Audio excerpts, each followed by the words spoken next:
오직 예수님, 예수님밖에 없습니다. 오늘 이 시간 출애굽기 34장 22절에서 24절 말씀을 통해서 성도가 감사할 때, 이런 말씀으로 전해드리도록 하겠습니다. 성도가 감사할 때. 오늘 본문 말씀은 이스라엘 백성들은 하나님 앞에 1년에 3번씩 보일지라 라고 말씀합니다. 이것은 명령이에요. 하나님 앞에 3번을 보여야 되는데 어느 날인가 하면 6월절, 그리고 이제 오늘 77절 맥주절입니다. 감사절이죠. 그리고 이제 수장절, 이 세 절기는 꼭 3번씩 나와야 됩니다. 그때 당시에는 교통수단도 좋지 못해요. 걸어서 나오다 보면 15일, 한 달씩 걸려요. 그래도 나올지니라 라는 것이 명령이었습니다. 그럼 이 절기는 무엇을 의미하는 절기냐 하면 세 절기 다 공통점이 있어요. 감사가 있다라는 겁니다. 6월절이라는 것은 애굽에서 건져주심을 감사하는 절기예요. 즉 세상에서 죄악 가운데 살던 너희들을 건져주신 은혜를 감사하라는 거고요. 77절은 성령님 받은 것을 감사하라. 수장절은 천국 가게 될 것을 또한 감사하라. 그렇게 해서 우리로 하여금 하나님이 이 세 가지 감사, 이 절기에는 반드시 감사를 해야 된다라는 겁니다. 이 감사를 잃어버리면 안 되는 거예요. 감사해야 됩니다. 그래서 오늘 이 감사는 명령인데, 성도가 그러면 이 명령에 순종해서 감사할 때 어떤 복을 받냐 이거죠. 어떤 복을 받냐. 오늘 한번 성도가 감사할 때 보겠습니다. 첫째, 이방 나라들을 쫓아주십니다. 이방 나라들을 쫓아주신다. 24절입니다. 네가 이방 나라들을 내 앞에서 쫓아내고 네 지경을 넓히리니 네가 매년 3번씩 여호와 네 하나님을 뵈려고 올 때 아무도 네 땅을 탐내지 못하리라. 첫째는 성도가 감사할 때 이방 나라들을 쫓아주신다. 이방 나라가 누구냐 하면 이스라엘 백성들이 애굽에서 살다가 광야에 왔어요. 40년간 거기서 살아가야 되는데 이방 나라들 첫째 만나는 나라가 있습니다. 아말렉이었어요. 군사로 굉장히 강한 나라. 지금 마치 러시아와 저 우크라이나 전쟁과 같이 러시아가 강하잖아요. 이런 강한 아말렉과 같은 나라들을 내가 쫓아내 주시겠다. 그럼 이 말씀의 뜻은 무엇이냐? 우리가 감사할 때 어려운 일을 해결해 주심을 의미합니다. 아니, 전쟁 한 번도 못 해본 사람들이 지금 광야에 왔는데 그런 강한 나라들을 만나면 어떡합니까? 근데 하나님이 약속합니다. 너희들이 이 절기를 지킬 때 내가 이렇게 이방 나라들을 쫓아주겠다라는 거예요. 어려운 일들 내게서 해결해 주겠다라는 거죠. 우리가 살다 보면 어려운 일들 얼마나 많이 만납니까? 그런데 우리 주님이 약속합니다. 성도가 감사만 해봐라. 어려운 일을 해결해 주겠다. 그래서 우리가 어려운 일이 있을 때마다 하나님 앞에 구원해 주신 은혜를 감사하시기 바랍니다. 그 예수님 앞에 감사하면 우리 앞에 있던 어려운 일들 하나님이 해결해 주셔야 끝나는 겁니다. 내가 아무리 믿음이 좋아서 나간다고 해서 끝나는 게 아닙니다. 그래서 우리 믿음은 무엇으로 보여드려야 되냐? 감사로 보여드리시기를 바랍니다. 감사로 나아갈 때 하나님이 이렇게 우리의 어려운 문제들을 해결해 주신다. 예수님도 어려운 문제를 만납니다. 가장 사랑하는 자가 죽어요. 나사로라는 사람이 이제 예수님이 가장 아끼는 사람인데 이 사람이 죽습니다.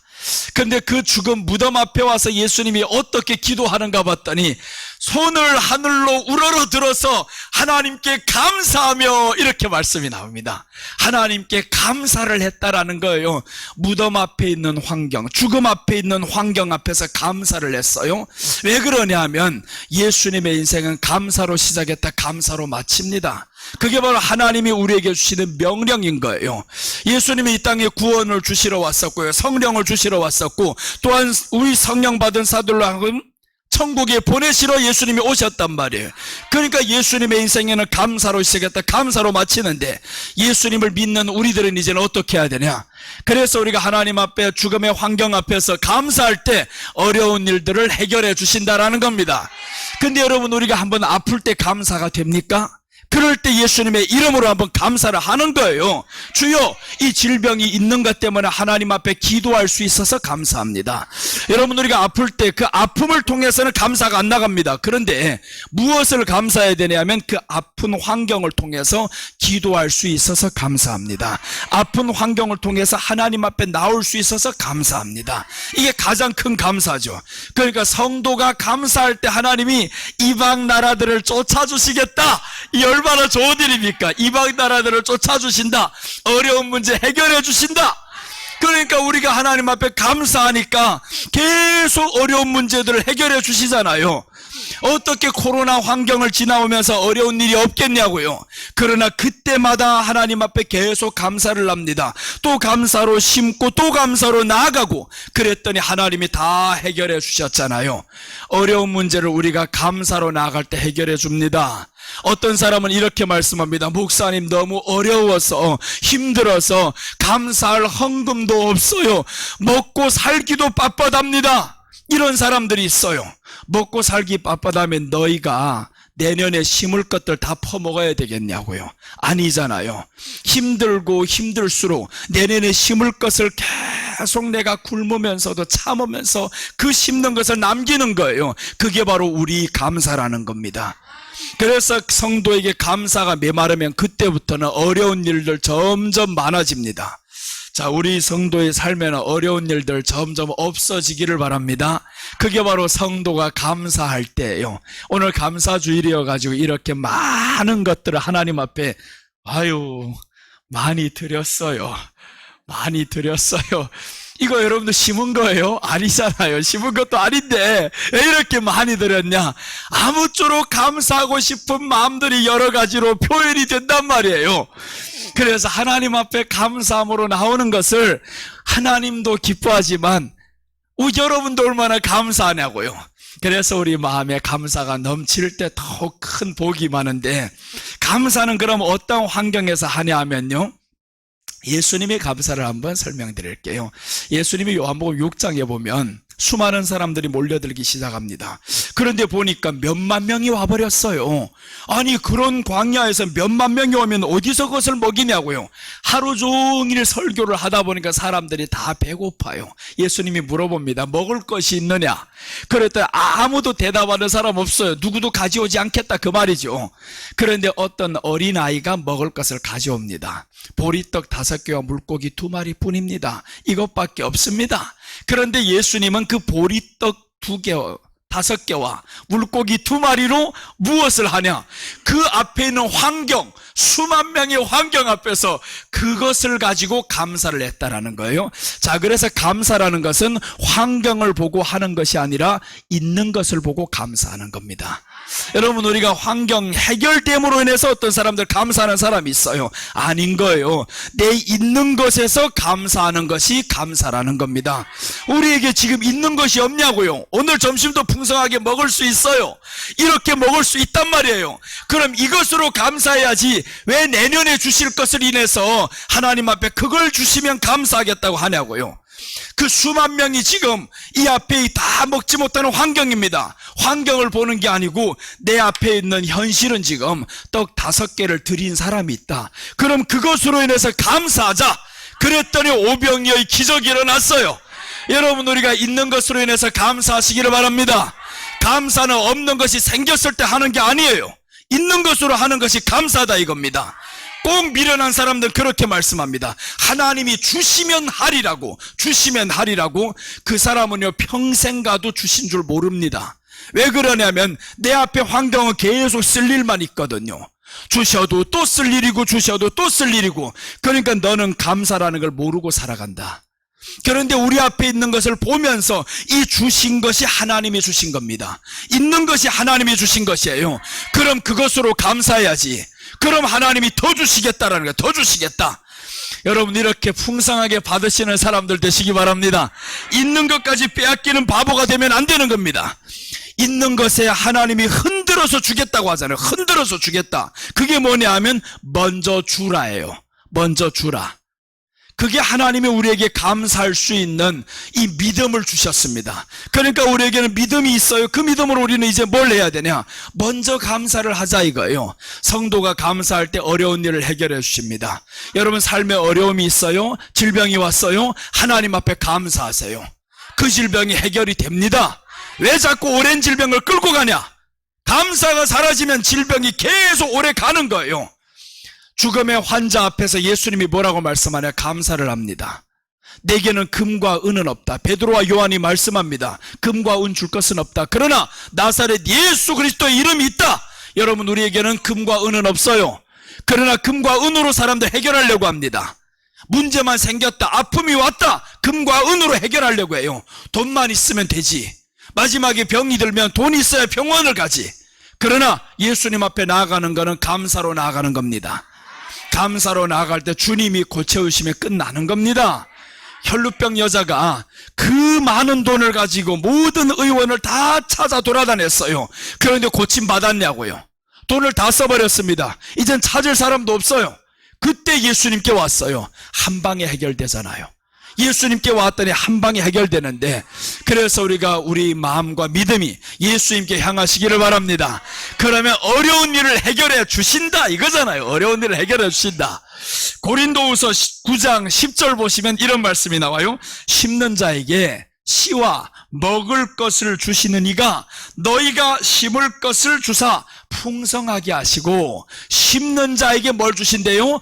씨와 먹을 것을 주겠다. 심지도 않는 사람 씨와 먹을 것 주지 않는다 이 말인 거죠. 반대로 하면. 그래서 연초에 자꾸 심어라 심어라 하는데, 옛날에는 그 심으라 하니까 어떤 사람들 이렇게 대드는 사람이 있어요. 목사님 성경에 심는 게 어디 있습니까? 야 소경이야, 심는 게 이렇게 많은데 그걸 모르냐고요. 하나님 앞에 드리는 게 그렇게 아깝냐고요. 농사의 이런 질서도 모르냐고요. 그래서 우리 연초에 심잖아요. 심으니까 어떻게 되느냐? 드릴 것도 하나님이 넉넉하게 주십니다. 그 아래 내용을 보면 이렇게 나옵니다. 너희 의 열매를 더하게 하시리니 너희가 모든 일에 넉넉하여 라고 나옵니다. 모든 일에 넉넉하겠다. 그게 누구냐? 심는 자에게 주시는 은혜라는 겁니다. 그래서 여러분은 자꾸 심어라 심어라 하는데, 에이 목사님은 헌금밖에 몰라, 이런 사람들이 있었지. 떠나갔어요. 그런 사람 떠나갔고, 그런 마음 없는 사람만 지금 앉아있단 말이에요. 매년마다 심으라고 하는데 그 안 심을 사람도 있겠냐고요. 가지. 그러니까 매년마다 계속 심다 보니까 하나님이, 지나온 삶을 보니까 하나님이 넉넉하게 주셨어요. 넉넉하게 주셨더라. 여러분들 아시다시피 심을 때 가장 누가 제일 많이 심냐? 내가 제일 많이 심어요. 왜 그렇게 심냐? 나는 알아봤습니다. 심는 대로 하나님이 거두어 주시는 것을 봤단 말이에요. 믿었단 말이에요. 받아봤단 말이에요. 그러니까 나는 심는 게 전혀 아깝지를 않아요. 너무 신나요. 야 기대가 됩니다. 야 연초에 심어가지고 하나님이 또 어떻게 주실까 기대를 하고 봤더니 또 나왔잖아요. 봐 이거 안 나와요? 이게 얼마짜리인지 알아요? 말 안 해. 하나님 앞에 이렇게 믿음으로 나아가면 하나님이 심을 것을 넉넉하게 주실 뿐만 아니라 모든 일에 넉넉하게 하겠다라고 하잖아요. 그리고 어려운 일에서 하나님이 너희를 해결해 주겠다. 이게 얼마나 좋아요. 어려운 일을 해결해 주시겠다. 그래서 나는 금년 한 해 어려운 일 한 번도 없었어요. 한 번도 없어요. 어려운 일이. 어떻게 어려운 일이 있습니까? 하나님이 해결해 준다는데. 근데 전제 조건이 있어요. 감사할 때 해결해 준다. 그래서 우리는 감사해야 됩니다. 감사를 하면 하나님이 이방 나라들을 쫓아주시겠다. 너를 괴롭히는 인간들 쫓아주시고 질병 든 것들을 고쳐주시고, 이게 다 어디에서 오냐? 감사할 때 이루어지는 겁니다. 그래서 우리가 감사를 넉넉히 하시기 바랍니다. 감사는 넉넉히 하자예요. 그래야만이 하나님이 우리에게 채워주시는 은혜를 또한 넉넉히 주시기 좋지. 이제 좀 이따 한 가지 사례를 들게요. 기가 막힌 사건이 나옵니다. 자, 둘째 보시겠습니다. 둘째, 성도가 감사할 때 둘째는 지경을 넓혀주신다라고 말씀합니다. 자, 이제 24절이죠. 24절 또 이제 동일한 말씀입니다. 내가 이방 나라들을 네 앞에서 쫓아내고, 첫째였었죠. 네 지경을 넓히리니. 자, 둘째 이제 네 지경을 넓힌다라고 합니다. 지경을 넓힌다라는 게 무슨 말일까요? 영토, 영역을 넓혀주겠다라는 겁니다. 너희 지경을, 너희 영토를 넓혀주겠다. 가면 갈수록 우리들이 땅이 적어지는 것이 아니라 영토가 넓어진다라는 거예요. 그럼 어떻게 되겠어? 잘 살지. 돈이 많아지지. 영토가 넓어지는데. 그러니까 성도는 가면 갈수록 어떻게 되냐? 돈은 많아지게 될 수밖에 없어요. 그게 성도인데 감사하는 사람은 가면 갈수록 영토가 많아지게 된다라는 겁니다. 이거는 돈의 설교, 복의 설교가 아닙니다. 성경의 원리가 그래요. 성도가 감사할 때 하나님이 약속하잖아요. 내 지경을 넓히리니. 네가 1년에 3번을 하나님 앞에 절기를 지켜라. 이 절기는 감사의 절기였어요. 지키면 네 지경을 넓혀주겠다. 하는 일마다 잘되게 해주겠다 이 말이잖아요. 지경을 넓혀줍니다. 그러니까 우리가 하나님 앞에 감사를 해야 되는데 어떻게 해야 되냐? 범사에 감사라 라고 합니다. 데살로니가전서 5장 18절 보시면 범사에 감사하라. 이것이 그리스도 예수 안에서 너희를 향하신 하나님의 뜻이니라 라고 했습니다. 자, 감사를 넘치게 하려면 믿음에 굳게 서 있어야 됩니다. 믿음에 굳게 서 있지 않으면 감사를 넘치게 할 수가 없어요. 왜 그러냐 하면 믿음이 흔들려 버리다 보면 하나님이 주실지 안 주실지 이게 의심이 가거든요. 심어놓고도 잊어버리는 거예요. 내가 언제 심었지 다 잊어버립니다. 그런데 확실하게 심었던 사람은 그 밭에 관심이 있어요. 여러분 한번 농사를 해봤었죠? 밭에 확실히 감자를 심어라. 나는 감자 농사를 어릴 때 해봤습니다. 야, 감자 캐기가 제일 재밌더라고요. 벼농사가 재미없어요. 이놈의 마지막에 가을을 할 때 너무 허리가 아파요. 근데 감자는 하나만 당기면 이놈이 15개씩 막 달려 나옵니다. 너무 신나 이거. 감자 농사. 그래서 감자를 내가 심어봤단 말이에요. 그것도 통으로 심지를 않더라고요. 하나가 있으면 4등분으로 쪼개가지고 밭에다가 심어놨단 말이에요. 근데 나는 하나를 쪼개서 4등분으로 심었는데 왜 이렇게 15개 이렇게 큰 게 나오냐고요. 심을 때보다 왜 더 큰 게 나오냐고요. 아니 하나를 심었으면 하나 나와야 되는데 왜 하나를 4분의 1로 쪼갰는데 15개가 그 한 구멍에서 나옵니까? 이게 말이 되냐고요. 하나님 앞에 그런 거예요. 우리가 지경을 넓혀주겠다 하잖아요. 하나님 앞에 감사를 해라. 심어놓으면 이 사람은 그 밭에 대해서 어떠한 관심이 있어요. 그럼 그 밭에 가서 이제 풀을 뽑고 김을 매주고 하잖아요. 거기에 관심이 있단 말이에요. 비가 안 오면 어떻게 해요? 물을 떠서라도 가서 물을 줘야 되고, 이게 바로 그 가운데 관심을 두는 겁니다. 여러분, 그래서 우리가 하나님 앞에 심는 감사를 해놓으면 관심이 그 가운데 들어갈 수밖에 없다라는 겁니다. 그래서 우리가 하나님 앞에 심어야 되는 이유가 여기에 있는 거예요. 심어놓으면 관심이 있으니까 어떻게 해요? 그것을 위해서 기도한단 말이에요. 어떤 사람은 아마 연초에 심으면서 기도 제목을 내라고 했는데 기도 제목이 뭔지도 잊어버린 사람이 있을 겁니다. 내가 대체 무슨 기도를 하면서 1년을 시작했는지 잊어버린 사람도 있어요. 왜 그러냐? 마음이 안 들어가면 그렇습니다. 마음이 안 들어가면 무엇을 심었는지도 모르는 거예요. 감자밭에 감자를 심어놓고 나가지고 팥 나오라고 하는 사람들이 있어요. 잘못 심었지. 그러면 안 되잖아요. 심은 것이 있으면 분명히 그 심은 것을 인해 가지고 자라리라고 거기에서 기대한단 말이에요. 기대를 하다 보니까 거기에 어려움이 와요. 물을 줍니다. 물을 떠와요. 거기에서 방해꾼들이 있어요. 뽑아버립니다. 내 감자가 잘 자라라, 잘 자라라. 이게 우리 안에 감사가 더욱 넘치게 하자면 믿음에서 흔들리지 말아야 됩니다. 자, 이제 성경 한 구절 보면 골로새서 2장 7절입니다. 그 안에 뿌리를 박으며 세움을 받아 교훈을 받은 대로 믿음에 굳게 서서 감사함을 넘치게 하라. 믿음에 굳게 서서 감사함을 넘치게 하라는 거예요. 무조건 넘치게 하라. 그러면 하나님이 우리에게 네가 감사한 것보다 더 많이 주신다. 그게 바로 지경을 넓혀주시겠다라는 겁니다. 어제 우연히 어떤 사건을 보게 되었습니다. 요즘에 이제 아주 떠들썩한 사건이 있어요. 이춘재 연쇄살인범 석방이 되었어요. 연쇄살인범이 그 동네에 가는 것 때문에 그 동네 사람들이 난리가 납니다. 그런데 그 사람 때문에 누가 한 사람이 살아나냐 하면 그 사람의 죄를 뒤집어 쓰고 감옥에서 20년 생활했었던 윤성여라는 사람이 있어요. 20년, 25살에 감옥에 들어갑니다. 20년을 감옥에서 썩어요. 억울한데 나는 죄를 안 졌는데 검사와 판사가 다 나를 죄인이라고 합니다. 20년을 거기에서 썩었어요. 20년이 지나는 어느 날 이춘재 이 사람이 내가 죄인입니다 라고 자백을 했어요. 자백을 한 것 때문에 20년 전에 있었던 이 윤석열가 나오게 되면서 법원으로부터 판정이 나옵니다. 나라에서 배상하라는 거예요.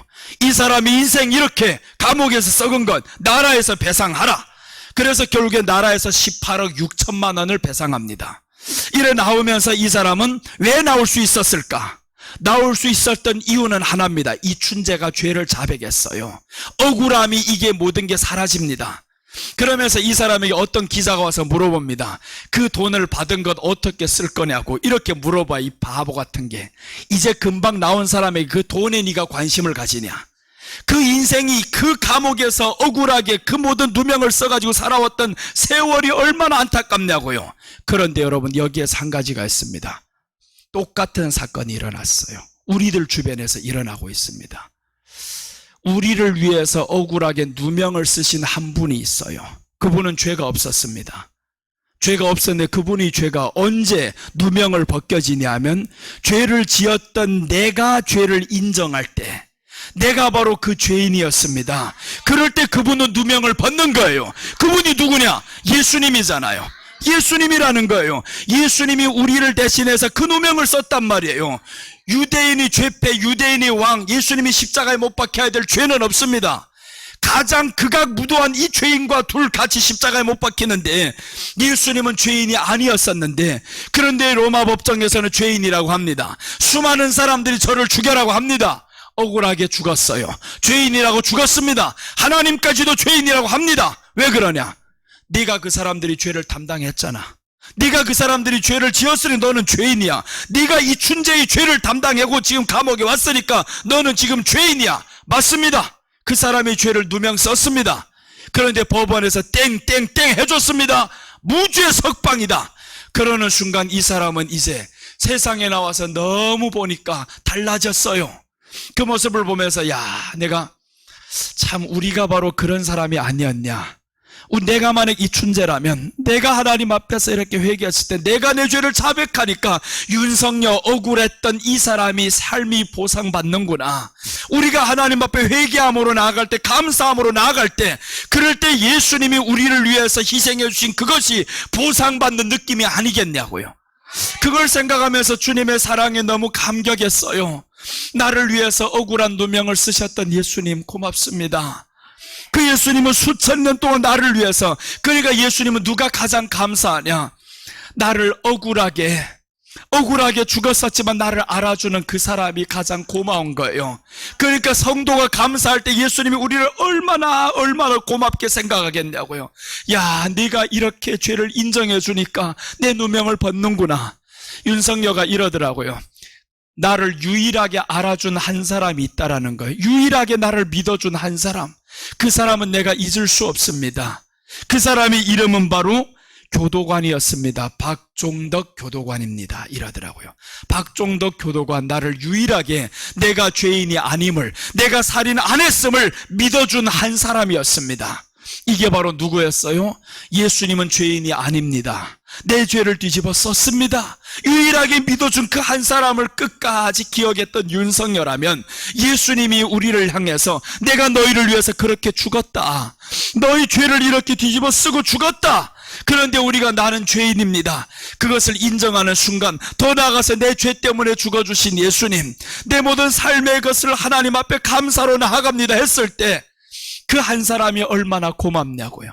그래서 우리가 예수님 앞에서 이렇게 죄를 인정하며 더 나아가서 삶의 모든 것을 하나님 앞에 감사하며 가면 예수님이 얼마나 고맙다 하겠어요.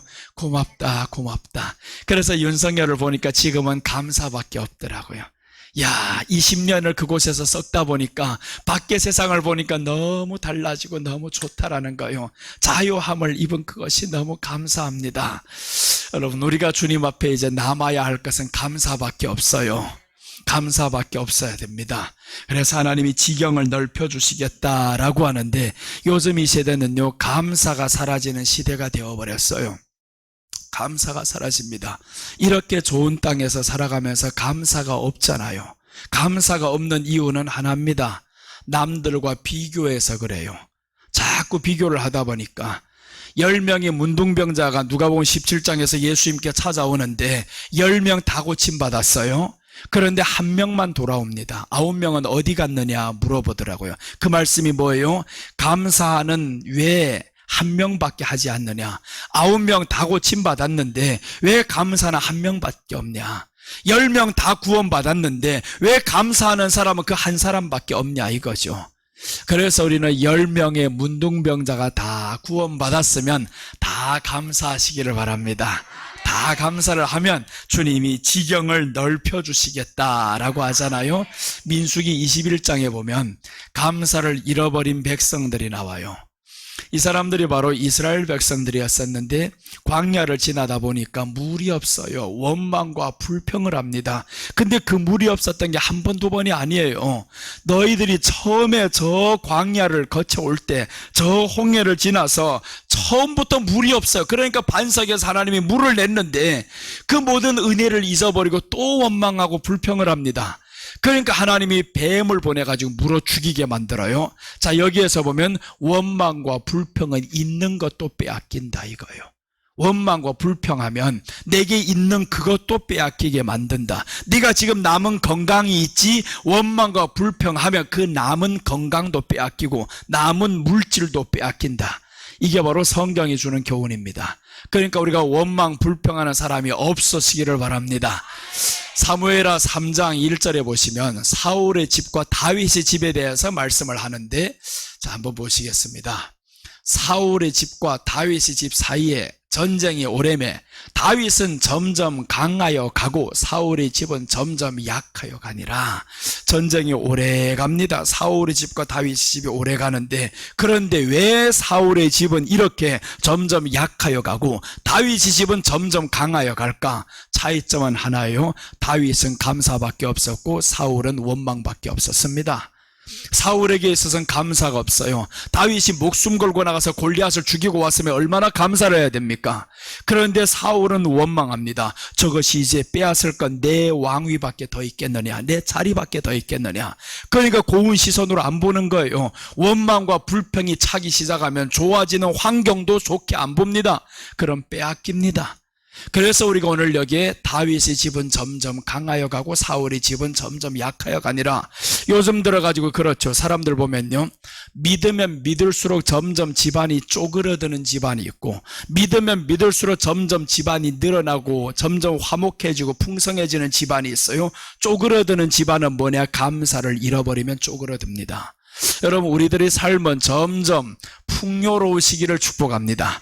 그것은 하나님의 말씀이에요. 하나님께서 너희가 감사할 때 지경을 넓혀주겠다라고 했습니다. 그런데 왜 내가 점점 쪼그라들까? 내가 사는 환경이 왜 점점 쪼그라들까? 힘들어질까? 하나밖에 없다. 자신을 알아봐라. 너는 감사를 하고 있지 않다. 있는 환경도 감사를 안 하고 주실 것도 인해서 감사를 안 하고 심지도 않고, 그러면 쪼그라들 수밖에 없다라는 겁니다.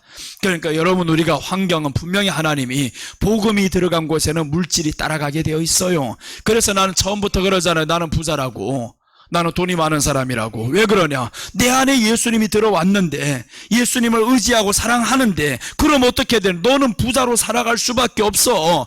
근데 왜 눈앞에 있는 현실만 쳐다보냐? 10년이 어려웠다고 내년도 어렵겠습니까? 그렇지를 않아요.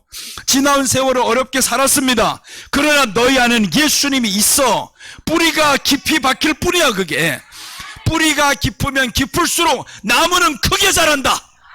나무가 크게 자랍니다. 그래서 내가 지나온 15년의 세월이 어렵게 살았지만 그 어렵게 산 세월을 통해 가지고 뿌리가 깊이 박혔어요.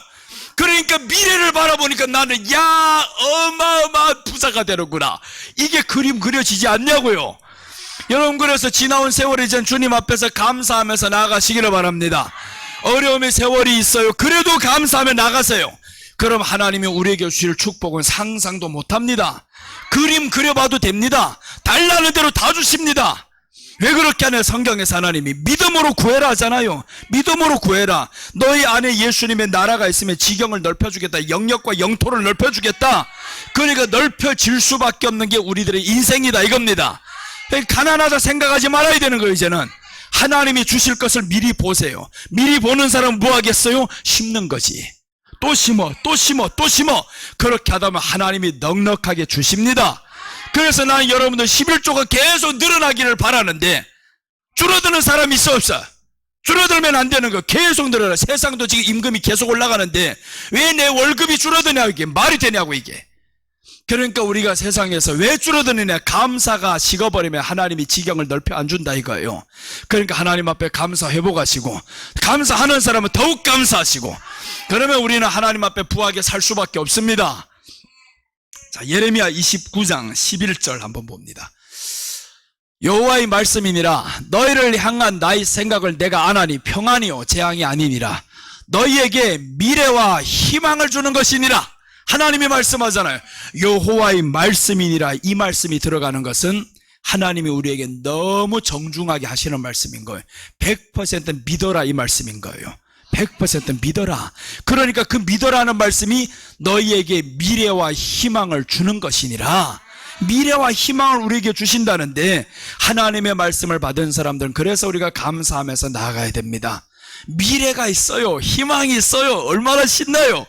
그래서 자꾸 말하잖아요. 우리 교회는 이제, 여기가 우리 교회 되기 전에도 우리 거 했잖아요. 우리 거라고, 저기 우리 거라고. 그때 나무교회인데 여기가 한중앙교회라고 이름이 붙어있는데, 그래 내가 건너오면서 계속 그럽니다. 저 하자 앞에다가 니은자만 밑에 쓰면 한자가 되고요, 안자 앞에다가 한자 떼버리고 중자가 있잖아. 한중아. 우리도 한중이잖아요. 중간에 안자만 빼버리면 한중이 되는 거고요. 야, 이거야 딱 교회는 그대로 쓰면 되고. 그래서 이거 자꾸 그래서 그림 그렸단 말이에요. 그렇게 그림 그릴 때 어떻게 그렸냐, 드리고 그림 그렸잖아요. 네가 가진 것 하나님 앞에 감사함으로 드리고, 그리고 그때부터는 그림 그려봐라. 너희가 달란 대로 주리라. 받았어 못 받았어요? 받았잖아요. 오래 갔습니까? 거기에 1년도 안 걸렸어요. 1년도 지나지 않아서 감사절날에 하나님 앞에 심어버리고 새해 또 심어버리고 그 다음에 9월달에 여기 이사 왔잖아요. 그러니까 우리가 심었다고 해서 내일 자라기를 기대하지 마세요. 콩나물도 그렇게 안 자랍니다. 그렇잖아요. 콩나물도 심었다 놓고는 물 줬는데 왜 이게 자라잖아 해봐봐요. 자라는가? 아닌 거예요. 심어놨으면 때를 기다려라. 때를 기다리다 보면 하나님이 주신다. 그래서 자꾸 우리 거라고 나는 계속 말하고 선포하고, 지나갈 때마다 한자를 보면서 한자구나, 안자 빼버리고 중자구나, 이 한중 자꾸 가다 보니까 드디어 이제 한중 침례교회가 걸렸어요. 딱 걸려봐요. 지금은 이제 글로벌화가 되기 위해서 KC 침례교회로 됐단 말이에요. 그래서 여러분, 우리가 하나님 앞에 감사는 이렇게 계속 크게 하는 겁니다. 점점 감사가 크게 넘쳐나는 거지. 감사를 줄이는 사람은 그 사람에게 인생에 있어서는 삶이 쭈그러든다, 그 말이에요. 자, 그래서 오늘 예레미야에서 보면 너희에게 미래와 희망을 주는 것이니라. 지경을 넓혀주겠다라는 겁니다. 여러분 집이 하나 있는 사람 둘을 가질지어다 하면 얼마나 좋아하겠어요? 나는 이미 집이 2개 있어요. 천국에 집이 하나 있고 여기 집이 하나 있어요. 그러니까 벌써 집을 2채를 소유한 사람, 천국 집은 아무나 갖는 게 아니잖아요. 그러니까 천국 집을 소유한 게 얼마나 감사하냐고. 그것만 생각하니까, 야, 이 땅에서는 있을 수도 없는 그 집을 나는 소유하고 있어. 그런데 이 땅에서도 가면 갈수록 집이 큰데 가요. 강남에 시작했을 때는 4평짜리 집에서 살아가지고 그게 우리 교회였어요. 라파 교회 4평이었어요 15명이 들어와서 앉았습니다. 그러다가 이제 가다 보니까 집을 8평짜리로 이사를 냈어요. 그러다 하나님이 3년을 딱 살고 보니까 15평으로 늘려주셨어요. 그러다가 교회는 이제 오다 보니까 여기로 오게 되어버렸어요. 자, 보세요. 가면 갈수록 하나님이 늘려주시더라. 그게 왜 그러냐? 감사합니다. 내 인생에서 지금까지 원망 불평 한 번도 안 했습니다. 원망이 없어요. 환경이 그래도 한 번도 원망 없습니다. 버스 탈 돈 없어가지고 저 압구정동에서 사당까지 걸어가는 한이 있어도 원망을 안 했어요. 겨울에 너무 추워가지고 걸어가다가 아침에 학교 가야 되는데 걸어가다가 너무 추우니까 어디에서 뭔가 온풍 같은 게 나와요. 거기 앞에가 딱 서 있는데 누구네 집에서 온풍기를 틀어놓은 거지. 그게 밖으로 이제 바람이 나오면서 따뜻한 바람이 나오더라고요. 거기에서 몸을 녹이고 또한 갔던 세월들이 있었단 말이에요. 그러면서도 한 번도 원망 안 하고 거기에서 끝나고 나서 신림까지 걸어서 또한 신방 가고. 이렇게 했었던 세월들을 지나오면서 한 번도 원망 안 하고 감사만 했더니 하나님이 오늘날에 이렇게 주셨더라 이거잖아요. 이제는 걷지 말라 하십니다. 하나님이 너 이제는 걷지 않아도 된다. 4발 자전거를 줄 테니까 하나님이 걷지 않아도 된다. 교회도 가까운 곳에 있게 만들고 성도들 찾아오게 만든다. 하나님이 그러셔요. 그러니까 네가 이제는 신방 안 해도 되고 설교만 하라. 이래요. 너무 편해졌어요. 하나님 앞에 여러분 우리가 감사하다 보면 우리들의 모든 어려운 일들이 해결될 뿐만 아니라 지경도 넓혀주십니다. 자, 그리고 이제 셋째 보겠습니다. 성도가 감사할 때 셋째입니다. 아무도 내 땅을 탐내지 못하게 하십니다.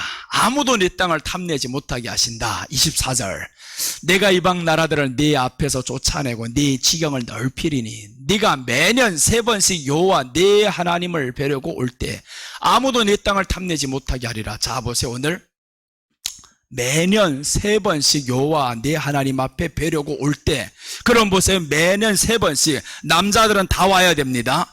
그럼 남자들 오면 그 집안을 비워두고 와야 되고요. 자기가 사는 고향을 비워두고 와야 되고 그러면 그 집 빈 동안에 왜 저기 침략을 안 하겠냐고요. 주변국들이 항상 강한 것들이 있는데 남자들이 다 집을 비우고 고향을 비우고 저 성전에 하나님 뵈러 간다는 거예요. 그럼 그 집을 누가 지킵니까? 텅텅 비잖아요. 있어도 이길까 말까 한 상황인데 다 비우고 나와버렸어요. 여자들만 남아있어요. 노인들만 남아있고 어린이들만 남아있어요. 그럼 그 집을 다 비우는데 하나님이 뭐라고 말씀하냐면 아무도 네 땅을 탐내지 못하리라. 네가 비우고 와도 아무도 탐내지 못한다. 이 말은 뭐예요? 하나님이 보호하시겠다 이 말이죠. 하나님이 보호하시겠다. 네 집은 네가 지키는 게 아니다. 하나님이 지키는 거다라는 거죠. 그러니까 우리가 집을 비우고 왔어요. 그래서 교회 나올 때 꼭 나와가지고 전자레인지 껐나 안 껐나 가스레인지 껐나 안 껐나 그런 생각 하지도 말아요. 하나님이 지키시리라. 켜두고 왔으면 꺼지게 만드시리라. 그래야 되는데 꼭 교회 와가지고 가스레인지 껐나 안 껐나 이러고 있어요. 수도꼭지 켜놓고 오지 않았나 이러고 있고 절대 켜놓지 않았으니까 걱정도 하지 말아야 됩니다. 그러니까 이게 다 어디서 오냐? 사람들이 환경은 똑같습니다. 내가 집을 지켜야지. 그런데 교회 나오다 보니까 집을 다 비우고 나옵니다. 도둑이 올 것 같아요. 그런데 하나님이 지켜줘야 탐내지 못하게 하리라 하잖아요. 주변 사람들이 너를 탐내지 못한다. 너의 집안 물건 탐내지 못한다. 네 나라를 탐내지 못한다. 하나님이 지켜주겠다. 그래서 우리가 하나님 앞에 감사할 때 그럴 때 하나님이 우리를 보호해 주심을 의미합니다. 정말 하나님이 지켜주십니다. 확신하셔야 되는 거예요. 시편 127편 1절에 보시면 여호와께서 집을 세우지 아니하시면 세우는 자의 수고가 헛되며 여호와께서 성을 세우지 아니하시면 파수꾼이 깨어있음이 헛되도다. 이게 오늘 이 말씀의 배경인 거예요. 이런 배경입니다. 너희가 집을 다 비우고 왔지. 집을 비우고 왔어요.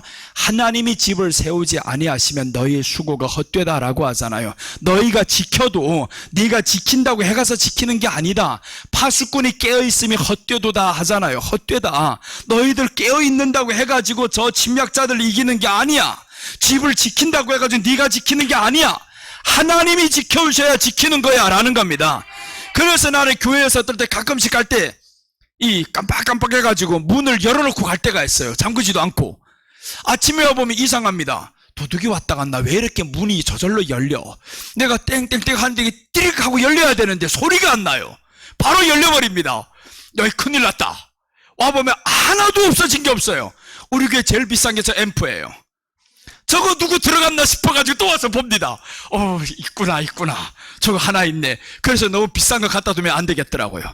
문 열어두고 있을 때 항상 근심과 걱정이 되고 집안에 돈이 많은 사람은 걱정이 됩니다.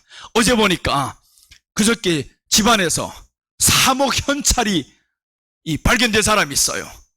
국회의원 한 사람이 있는데 지난해 신고할 땐 그랬거든. 나는 현찰이 없다. 돈이 없다. 그렇게 신고를 했는데 아니 수사를 하다 보니까 압수수색을 하다 보니까 집안에서 현찰 3억이 나왔어요. 현찰 3억이 나오고 그러니까 책 판 돈이다 이래요.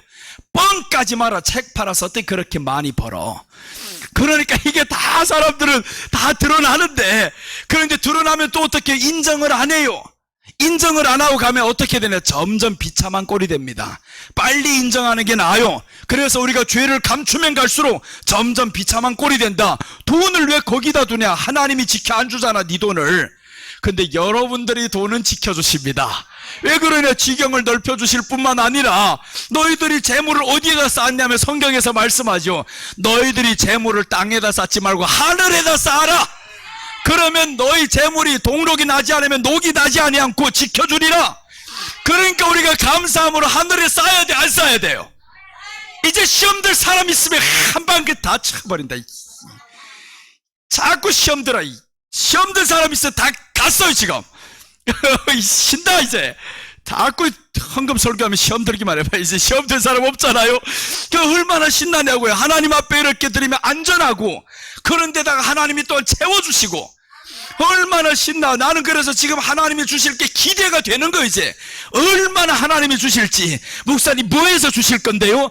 몰라요. 그거 내가 어떻게 알아. 하나님이 준다는데, 하나님이 준다는데 꼭 어떻게 쓰려고 하냐고. 그 18억이 생겨가지고 어떻게 쓰려고 하냐고. 왜 거기에 눈독 들여 니가. 어디에 쓰든. 그러니까 이 사람이 그러더라고. 거기까지 신경 쓸 시간이 없어요. 지금 나와서 내가 지금 바깥 세상 처음 보는 사람에게 그 18억을 어떻게 쓸 거냐고. 네 관심이 거기밖에 없냐 니가. 사람이 참 이게 못생겼어요. 못났어요 이거. 여러분, 우리는 하나님 앞에서 이러시지 마시기를 바랍니다. 그래서 무조건 구원받은 은혜를 감사하면서 하나님이 주시면 주셨다고 믿으면 되지. 목사님 어떻게 11조 이렇게 많이 했어요? 그러지 말아요. 그런 사람 없잖아요. 우리는. 내가 제일 많이 합니다. 가끔이 제일 많이 한단 말이에요. 왜 많이 하느냐? 10에 3, 4를 하니까 그렇게 하는 거지. 여러분처럼 일을 해봐봐요. 그렇게 되겠는가? 나는 헌금만큼은 뒤지고 싶지 않단 말이에요. 그래서 언젠가는 한번 우리 권사님이 심을 때 열받게 200만 원 심었어요. 내가 200을 심었는데 200을 심어가지고 앉아! 20만 원을 더 했어요. 그래서 이제 1등을 해보려고 달려간다고. 1등을 해보려고 달려가. 이것만큼 지지 않으리라. 내가 제일 부자가 되리라. 왜 하면 안 해? 제가 하면 해야지. 그러니까 하나님 앞에 왜 부자가 되냐? 욕심이 아닌 거예요. 심은 대로 거두리라잖아요. 심은 대로 거두리라. 심지도 않은 것이 와가지고 자꾸 왜 안 주냐고. 왜 안 주냐고. 하나님이 그러지. 네가 심었는가 땅 파봐라 가서. 땅 파보니까 하나도 나오는 게 없어요. 아무것도 없는데요. 당연하지. 심지 않은데 어떻게 거둘래? 그래서 성경에 말씀하죠. 이 나쁜 것들을 향해가지고 하나님 이렇게 말씀합니다. 너희는 심지 않은 데서 거두려 하는도다. 그러나 이 사람들은 심은 데서 거둔 줄을 믿느니라. 여러분, 우리는 심은 데서 거둔 줄로 믿어야 됩니다. 심어야 하나님이 주시는 거예요. 그래서 오늘 아무도 내 땅을 탐내지 못하게 하리라. 하나님이 우리를 보호해 주시고 예수님이 우리를 보호해 주시는데 누가 내 땅을 탐내려 하는 겁니다. 누가 탐내려? 누가 내 돈을 건들. 예전에 한번 내 돈 빌려가가지고 안 갚은 놈이 있어요. 우리 친구인데 어릴 때부터 같이 큰 친구. 내가 그렇게 어렵게 사는데 이놈이 중국 돈 3,000원을 빌려가가지고 사기쳐가지고 갚지 않았어요. 그런데 몇 년 뒤에 보니까 내 전화번호를 수소문하고 돌아다녔다는 거예요. 전화가 왔어. 드디어 이제 전화가 왔는데 뭐라고 왔냐면 첫마디 계좌번호 보내라. 무슨 일이냐? 이제 알아보니까 심장에 물이 들어간다는 거. 심장에 물이 들어간 병원에 가야지 왜 나를 찾냐? 안 그래요 이게? 심장에 물이 들어가면 병원에 가는데 병원에서 못 고친대요. 그래서 나한테 전화가 왔는데 어차피 죽기 전에 내 돈이나 갚고 보자. 이렇게 생각됐나 봐요. 그래서 내가 그걸 딱 받는 순간 그랬어요. 돈 입금해. 그러고 너 누구 찾아가. 예수님 믿어. 교회 가. 그렇게 했는데 교회 갔어요. 이제 그 친구 만났어요. 만난 뒤에 이 심장에 물이 들어갔던 게 없어진대요. 고침받았어요. 그래서 나는 그러면 누구든지 건드리기만 해봐라. 죽는다. 근데 어제 누구 또 내 300만 원을 훔쳐간 놈의 새끼 있어. 이거 준다 하고 내가 꼭 그랬거든요. 요거는 하나님 앞에 헌금할 거야. 너 반드시 갚아야 돼. 그런데 어제까지 준다 해놓고는 안 줬어 이거. 내가 그래서 이제는 버려둡니다. 하나님 앞에 맡깁니다. 또 주여 저 인간 당하지 않게 해주세요. 당하기 전에 빨리 갚게 해주세요.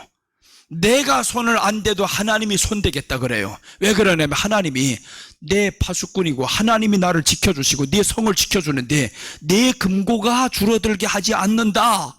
절대 하나님이 그렇게 안 하는 거예요. 그러니까 여러분, 우리는 하나님이 우리 편이 돼야지 그 돈에 신경 쓰지 말자 이거예요. 돈을 갚든 말든 네가 할 일이고, 내가 할 일은 하나님 앞에 이제 바라보리라, 맡겨버렸으리라. 그러면 하나님이 책임져 주는 겁니다. 돈이 없으면 빌려달라 소리도 못하는데 돈이 있게 생겼단 말이에요. 그러니까 이제 목사한테 가서 돈 빌려라는데 사람이 다 죽는다는데 어떻게 목사가 그 소리를 듣고 안 주겠냐고요. 바리바리 다 털어가지고 줬지. 그랬으면 갚아야지 빨리. 너무 죄송하다고 미안하다고 그런 말 나올 줄 알았어. 갚는다는 놈들은 절대 이튿날에 안 갚아요. 빌려갈 때 꼭 그렇게 합니다. 사흘 후에 꼭 갚는다, 꼭 갚는다. 사흘 되면요, 내일 되면 된다는 거예요. 그래서 이제 언제 갚을래 했더니 다음 주 수요일 날 갚는데요. 다음 주 수요일 되면 어떨까요? 또 미안하다고 다음 주 수요일 날 한 주만 더 기다리라고. 그러다 1년이 갑니다. 제발 1년 가지 말라. 1년까지 가지 말고 빨리빨리 갚아야 돼. 그래서 여러분은 돈 빌려주지 말아요. 있으면. 속 쓰입니다. 3, 4일 동안 속이 쓰였어. 이거 너무 속 쓰였는데 그 돈이 빌려주고 나서, 그러니까 내려놓을 수 있으면 줘버리고 내려놓을 수 없으면 그렇게 하지 말라는 거예요. 그래서 이게 참, 여러분, 이제 우리 하나님 앞에서 하나님께는 이렇게 구워드리면 절대로 하나님이 튀는 분이 아니에요. 이 인간은 튈 수도 있단 말이에요. 그런데 사람은 그럴 수 있어. 준다던 시간에 안 주는 거예요. 근데 하나님은요, 준다던 시간보다 일찍 주는 거예요. 난다고 하는 그때보다 일찍 주시는데 가보니까 원금만 주는 게 아니고, 내가 더블 주시면 고마운데 더블도 안 해요. 하나님이 줄 때는 완전히 흔들어가지고, 기름병을 가서 다 준비를 했는데 그 가서 몇 개, 얼마를 대접도 안 했는데 한 끼를 대접했는데 왜 그렇게 온 집안에 먹을 걸, 몇 년 먹을 걸 하나님이 주냐고요. 그러니까 이제 구약성경에 보면 과부가 하나 나오죠. 아들하고 먹다 지금 다 죽게 생겼는데 선지자가 집안에 떡 오더니 내게 좀 뭘 가져다 달라, 물 좀 달라. 물을 줬어요. 물 가지고는 안 되겠다, 떡 만들어 와라. 그랬더니 이 사람이, 여자가, 과부가, 선지자님, 오늘 밤 내 아들하고 내가 이 떡을 만들어 먹고 죽으리다 하는 거예요. 죽어요? 오늘 밤 떡 먹는다고 오늘 밤 죽어요? 안 죽거든요. 근데 말이 틀리잖아요. 지금 오늘 밤 이 아이와 내가 떡을 만들어 먹고 죽는다. 3일 금식해봐라, 굶식해봐라, 죽지도 않는다. 근데 오늘 밤 떡을 먹었는데 오늘 밤 죽는데 이 사람이. 그러니까 여기에서 뭐예요? 너희 현실은 아무것도 아닌, 너희 현실은 네가 지금 극대화를 시켜버린 거예요. 현실은 작은 건데 너무 크게 만들어버리고 크게 보이는 거예요. 그러니까 선지자가 하는 말이 그러잖아요. 나를 위해서 먼저 만들라, 나를 위해 만들라. 그래서 이제 선지자를 위해서 먼저 만들었단 말이에요. 다 드렸더니 통의 가루가 끊이지 아니하고 병의 기름이 끊어지지 아니하리라. 이게 결과입니다. 여러분, 우리들의 현실은요, 사실 어려운 게 아닙니다. 언제 어렵냐 하면 말씀이 들어오지 않을 때, 믿어지지 않을 때 그 현실이 큰 거예요. 그러니까 우리가 말씀이 믿어지는 순간 그 하나님 앞에서 먼저 드렸잖아요. 드렸더니 이 현실을, 내가 먹고 오늘 죽어야 되는데 먹고도 죽는데 먹지 않고 드려버렸으면 더 빨리 죽어야지. 근데 죽기는 그래 더 오래오래 살더라고요. 빚도 다 갚아버렸대요. 그 여인이 빚도 다 갚아버리고. 이 얼마나 좋은 일이 있어요? 그래서 여러분, 우리가 성도가 감사할 때 하나님이 이렇게 넘치게 줍니다. 또 삐딱하게 듣는 사람이, 이제 우리는 없는데 누구 이제 설교를 듣다가 이런 사람이 있어요. 저 목사님 또 헌금 설교 잘하네, 이러는 사람들이 또 있어. 지금 헌금 설교 아니야. 이거는 성도가 복 받기를 위해서 하는 소리고, 내가 그 복을 받아봤었고, 복권 집에 왜 잘 되는 집은 그렇게 줄 서네 하면요, 거기에 복권 당첨했던 사람이 소문내는 거예요. 당첨해봤던 사람, 내가 저 집에서 2등 당첨했어, 저 집 가자. 희한하게 잘 붙어. 그러니까 사람들 자꾸 수소문해가지고 가다 보니까, 역공역 앞에는 진짜 10여 미터 줄 섭니다. 토요일날 밤만 되면 줄 서가지고 뭐 하는가 봤더니 나는 버스를 타려고 기다리는 줄로 알고 있어요. 근데 보니까 버스 줄보다 더 길게 서 있는데 복권 사려고 서 있는 거예요. 거기에 왜 그렇게 소문났을까? 앞을 지나가 보면 있어요. 1등 당첨 1번, 2등 당첨 5번, 3등 당첨 몇십 번, 이게 써놨는데 그 당첨을 누가 믿어요? 당첨했던 사람이 소문내지. 자꾸 소문내다면 그거는 믿어지거든요. 돈이 확실히 없던 사람이 많거든요. 확실하니까 야 진짜에 가서 자꾸 서는 거 자꾸 서. 그러다 보니까 이 사람이 와서 보고 또 말하고 해서 이제는 줄을 계속 섭니다. 그 집은 복권만 팔아가지고 얼마나 벌지 몰라요.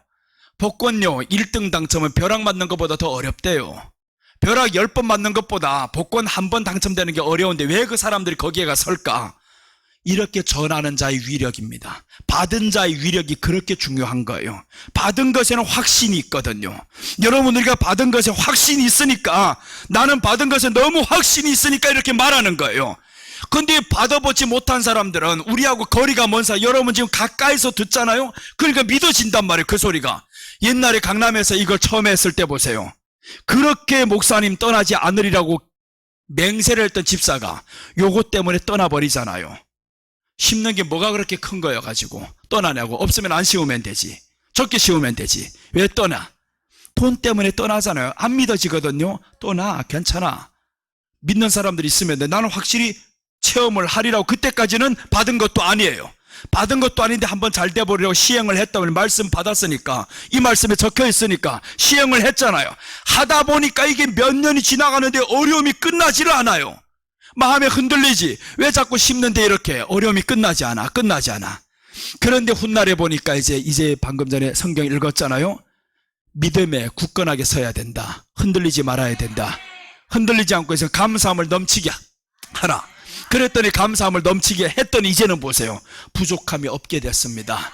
나는 달라는 것 하나님이 다 주실 것 같아요. 지금 달라는 것 다 주세요. 빌딩도 달라면 줄 것 같아요. 왜 안 달라 하냐? 네가 지나친 욕심이다. 아니까 그래요. 지나친 욕심 구할 수 있냐 없냐? 성경이 우리 안에 계시면 지나친 욕심을 구하지도 않습니다. 성령이 없는 사람들 괜히 지나친 욕심을 가서 달라고 하니까 안 생기는 거지. 그래서 성경이 말씀하죠. 욕심으로 구한 적 얻지 못하리라 라고 했어요. 얻지 못하리라. 그러니까 욕심이 없어요. 그래서 하나님 앞에 감사하면서 나아가다 보니까 필요할 때면 하나님이 또 주시는 거예요. 이래주고 저래주고 자꾸 생기잖아요. 그래서 우리가 하나님 앞에 인색함을 버리기 시작하면 그때부터는요 엄청난 복이 들어옵니다. 인색함을 버려야 돼요. 저 뒤에 이제 항주에서 오신 자매가 있는데 저 항주 교회가 제가 처음에 갔을 때는 어려운 현실이었어요. 그런데 이제 언제부터인가 말씀이 들어가고 저 교회는 유일하게 중국 땅에서 헌금 잘하는 교회예요. 헌금 잘하는 교회인데 처음에는 갈 때는 그렇지를 않았어요. 다 어려웠어요. 힘들었어요. 그런데 언제부터인가 말씀 자꾸 듣다 보니까 저 교회에서 목사님이 성도가 돈을 들고 와요. 강사님이 수고했다고 감사헌금을 들고 오고 이번에도 저 자매가 한국 나올 때 또 나한테 보냈어요. 몇천 원을 또 들어가지고 보냈단 말이에요. 왜 그러느냐? 말씀 전해주신 목사님 고맙습니다. 교회 지금 몇백만 원짜리 샀어요. 중국 돈으로 몇백만 원짜리 그거 어떻게 그 사람들 두고 감당이 됩니까? 그런데 하나님이 이런 복을 주시는 이유가 있어요. 목사에게 주는 게 아닙니다. 성도에게 하나님이 복을 주시니까 그가 그 많은 것을 이제 빚을 갚기 시작하죠.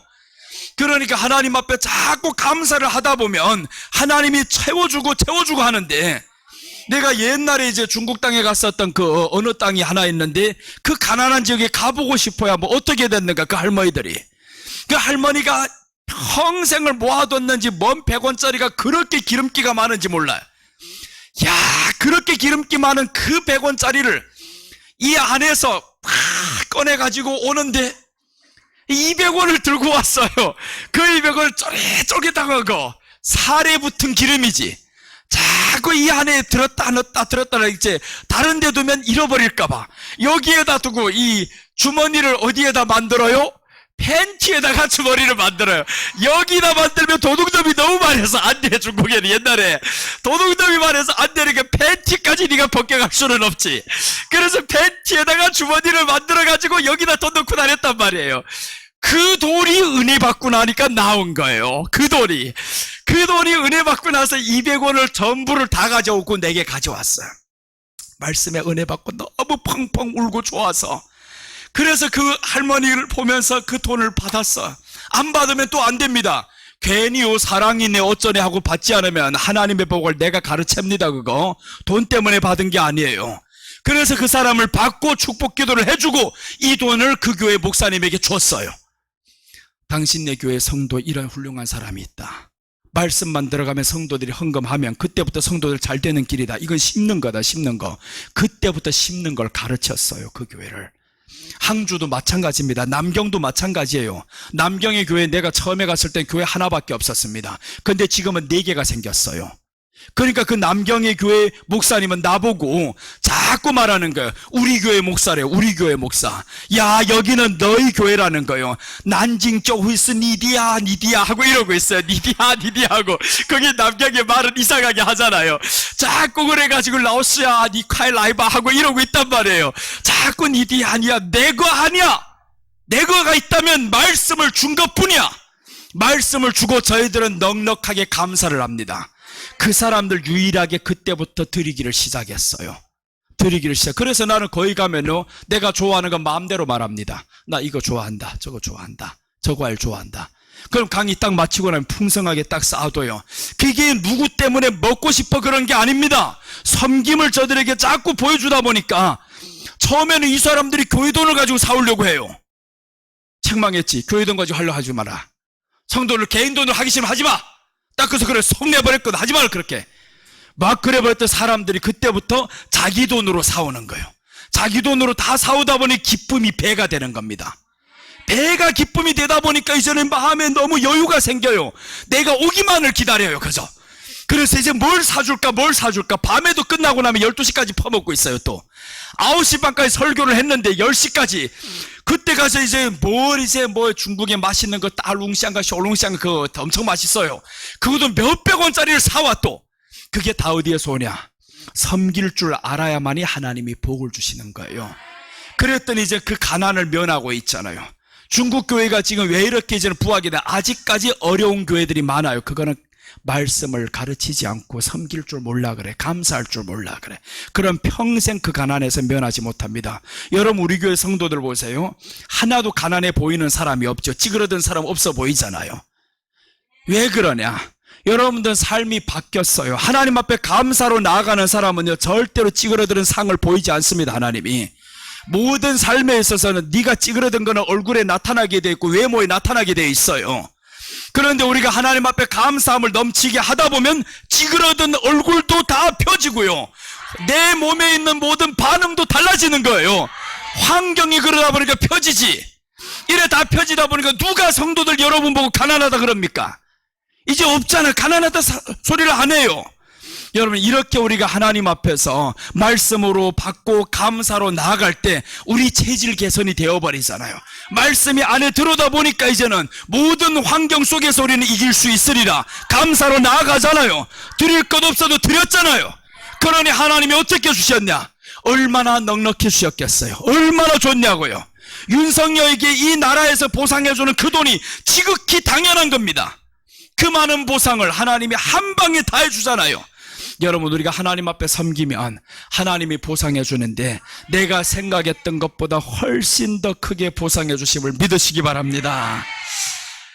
하나님이 이 나라를 이제 마지막 하나만 더 전해드릴게요. 이 나라를 하나님이 복 주시는데 복 주시는 이유가 있습니다. 그것을 한번 말씀드릴게요. 복음이 들어갔고 복음이 들어왔던 이 나라가 지금 다시 한번 교회가 회복되려고 하고 있습니다. 그렇다면 하나님이 지금 온 땅에 경제적인 어려움이 옵니다. 내년에 이제 온 세상에 경제학자들이 다 말합니다. 경기 침체가 온다. 경기 침체가 온다. 벌써 시작이 되었다라고 하죠. 내년 성장률을 보면 어느 나라 성장하는 데가 없습니다. 한국도 마찬가지고. 그런데 보세요. 하나님이 복음이 회복되는 이 나라에는 어떻게 하느냐? 며칠 전에 빈살만 사우디아라비아의 왕자가 왔다 갔는데 40조를 풀고 갔습니다. 40조를 풀고 갔는데 네옴시티라는 것을 사우디아라비아에서 지금 건설을 하는데 거기가 우리가 수주 계약이 딱 되어버리면 600조가 우리한테 이제 오게 됩니다. 그럼 한번 생각해 보세요. 어려워지는 침체 속에서 이 사람이 가다가 일본을 들려서 일본 수상을 만나야 되는 거예요. 이게 일정인 거예요. 일정인데 일본 수상을 가다가 만나지 않고 뛰어버렸어요. 일본 만나지 않고 가버렸단 말이에요. 일본은 우리하고 경쟁 국가입니다. 모든 것에서 경쟁 국가예요. 자동차부터 시작해서 건설부터 다 경쟁 국가예요. 일본을 들리지 않고 갔다 이 말은 하나님이 한국에 복 주시겠다 이거 아닙니까? 그러니까 나는 너무 자신감이 있어요. 복음 있는 그곳에는 하나님이 경제를 회복시켜준다. 40조를 털고 갔으면 내년에 500조 올 거다. 이렇게 해서 우리는 하나님 앞에 이렇게 믿음으로 나아가고, 복음이 들어가면 하나님이 경제권을 주실 수밖에 없어요. 그래서 나라에게 복 주시는 이유가 뭐냐? 나라에 여러분들이 있잖아요. 복음을 가진 우리가 있단 말이에요. 나라가 뭐가 좋다고 하나님이 복 주냐고요. 복 주는 이유가 있다면 나라에 예수님을 믿는 사람이 있다 이거예요. 예수님을 믿고 감사하는 사람이 있으면 하나님은 그 나라에 복이 머물게 합니다. 중국이 왜 점점 어려워지냐? 교회가 지금 예배가 다 끊겨버렸대요. 지금 예배 못 드린대요. 내가 며칠 전에 우리 임세일 목사님 소금을 필요하다가 가지고 보내줬어요. 그런데 그 교회 목사님이 지금 예배를 못 드리는데, 예배 드렸다가 잡혀갔다 왔대요. 예배 못 드린답니다. 항주는 지금 하고 있다는데 지역마다 다 달라요. 예배 못 드리는데 예배를 위해서 목숨 거내야 못 걸잖아요. 한국은 예배를 위해서 목숨 건단 말이에요. 그래서 이 땅에 살아가는 게 복인 줄로 알아야 됩니다. 이 땅에 살아가는 것이 얼마나 복이고, 예배를 위해서 목숨 걸었더니 코로나 다 이기고 왔잖아요. 우리가 코로나 이기고 왔더니 보세요. 지금도 중국은 코로나 때문에 봉쇄를 하고 있어요. 또 봉쇄를 하고. 우리는 코로나 때문에 경찰 들어가서 모이지 말라고 해도 또 모이잖아요. 밖에서도 있잖아요. 그러니까 우리가 이길 수 있고 하나님이 복을 줄 수밖에 없는 거예요. 이렇게 주님을 의지하고 감사하고 나아가는데 하나님이 복 주고 싶지 않겠냐고요. 얼마나 주고 싶겠냐고요. 윤석열은 아마 그 돈을 저 교도관한테 좀 줄 것 같아요. 안 그렇겠냐고요. 내가 이렇게 죄를 짓고 죄도 없는데 내 유일한 무죄를 인정해 준 사람, 이 사람밖에 없어요. 교도관 월급이 얼마입니까? 얼마도 안 되는 거예요. 당신 내가 알아서 챙겨줄게. 그래서 오늘 한번 얼굴을 다 검색해보면 수많은 간증들이 지금 나와 있어요. 야, 예수님 믿는지 안 믿는지는 몰라요. 아무튼 얼굴에는 감사가 넘칩니다. 그러니까 우리가 하나님 앞에서 이렇게 살아갈 때, 그럼 하나님이 우리에게 얼마나 감사해서 띄워주겠냐고요. 네가 이제 나를 더 이상 억울하게 안 하는구나. 하나님 앞에 감사하며 나아가는구나. 그럼 하나님이 우리에게 주기 너무 편한 거죠. 그 18억이 아니라 또 지금 배상이 더 나와서 25억까지 해줘라는 거예요. 점점 늘어나고 있습니다. 그렇다면 여러분, 우리에게 하나님이 주고 싶은 마음이 계속 있어지는 거예요. 네가 감사하고 나아갈 때 계속 주고 싶은 마음이 있어지는데, 이런 하나님의 마음을 받아야지. 이렇게 하나님이 되게 만들어야지. 있는 것도 가져가고 싶은 사람들이 있잖아요. 있는 것도 빼앗아 가고 싶다. 줬던 것도 빼앗고 싶은 사람이 있어요. 치킨 사줬는데 먹지마 하면 다시 두 번 다시 사주나 봐라. 이제는 저 민우는 참 지혜가 생겼어요. 삼촌하고 치킨 먹을 때면 같이 먹자 그래요. 사주는 거 알거든요. 오늘 한번 먹지 말자 했으면 두 번 다시 없다. 내가 속으로 결심하지. 이제 치킨 나 혼자 사서 먹겠다. 너하고 같이 안 먹는다. 그러면 어떻게 해요? 그 하나를 못 먹게 하다가 너는 다음번, 두 번, 세 번, 10번 생길 거 놓치는 거예요. 그 하나를 지금 더 퍼먹어가지고 뭐 하겠다고? 사준 사람 주고, 그러면 얼마나 후에 더 주겠어요? 사주고도 또 고맙다 그래요? 여러분, 우리가 하나님 앞에 감사할 때 그럽니다. 하나님이 줘놓고 하나님께 바치는데 하나님이 고맙다 이러고 있어요. 고맙다. 그게 하나님의 마음, 부모가 이제 그 마음하고 똑같잖아요. 내가 사줬는데 내게 하나를 가져다 좀, 야, 절 들었다, 고맙다 이러고 있어요. 뭐가 고맙다, 지극히 당연한 거지. 그런데 그것도 안 하면 그때부터는, 야, 이거 사주고도 이거 참 밉상이 됩니다. 여러분, 우리가 하나님 앞에 이렇게 복받는 사람 되시기를 주님의 이름으로 축원합니다. 기도하겠습니다. 하나님 아버지, 감사합니다. 오늘 이 시간도 지켜주심을 감사하고, 성도가 감사할 때 하나님께서 이렇게 이방 나라들을 쫓아주신다고 했습니다. 어려운 모든 일들을 해결해 주신 예수님, 이제 우리가 다른 것을 찾지 아니하고 오직 주님께만 구하겠습니다. 지경을 넓혀준다고 했습니다. 하나님, 우리 모든 어려운 문제 해결해 주실 뿐만 아니라 우리에게 복 주시는 예수님이심을 우리가 믿습니다. 이제 우리 지경을 넓혀주실 주님께 감사를 드리며, 하나님, 우리 탐하는 자들을 하나님께서 다 물리쳐 주신다고 했는데, 우리를 보호해 주신 예수님 앞에 온전히 나아가는 우리 믿음의 사람들 다 되기를 위해서 감사가 또한 넘치기를 소원합니다. 주여, 이 시간도 지켜주심을 감사와 찬송과 영광을 돌려오며 다시 오실 예수님의 이름으로 기도드립니다.